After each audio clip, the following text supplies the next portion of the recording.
Watch KSTV weeknights at 7:30 and 11 Eastern, and anytime with Inside On Demand on Channel 103. The Governor's Cup matchup with Louisville is just days away. As we continue to preview the Cats, we now welcome in our football expert, KSTV casting call winner Stan Norfleet. Stan, welcome back. We talked a little defense. Now we flipped the other side of the ball.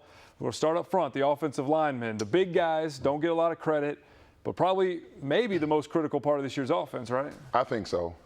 As you and I have talked about, I've been looking at last year's game versus University of Louisville, and from the word go, even going back to the WKU game last year, the offensive line was just never in sync. This year, it's even worse because now you got guys flip-flopping. New left tackle, new right tackle. It could be catastrophic, or it could be the unit that plays this year like we thought they would last year. I really expect Matt Smith and Larry Warford to lead that group, but a young guy could emerge and really push that unit to get better. You know, it's interesting because in football, you talk about wide receivers as a group, but they're individuals. Running backs, they're individuals. That offensive line, you think of them as that collective group. And these fall camps, what are the things the coaches are doing with them, or things they tell them to build that cohesion as a unit so they're all moving in step together and do things correctly? Well, typically on a team, you see the offensive line do a lot of things together because it is that unit. I mean, you look at the very successful programs, the offensive line, at least 4 to 5 are there around each other. They lift together, they eat together. A lot of times they live together. I mean, they're kind of on an island by themselves.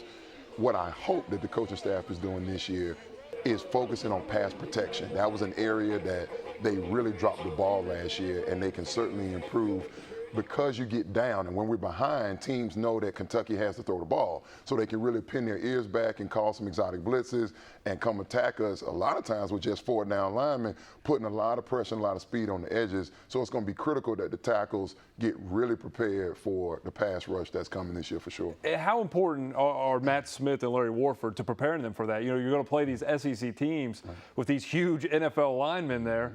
How important is them on each play or each possession say, this is where you need to be, take that leadership role? Well, it's going to be paramount not only that they point them in the right direction, but that they really set the tone. I said on the radio show earlier this week, I would love to see Warford, first play against U of L, just get a seriously aggressive penalty and just really take the defensive tackle and maul him. I've seen coaches use techniques like that because it sends a message not only to the rest of the offensive line, but to the rest of the team that we're no longer going to allow teams to push us around up front. We're going to set the tone, and we talked about it off camera.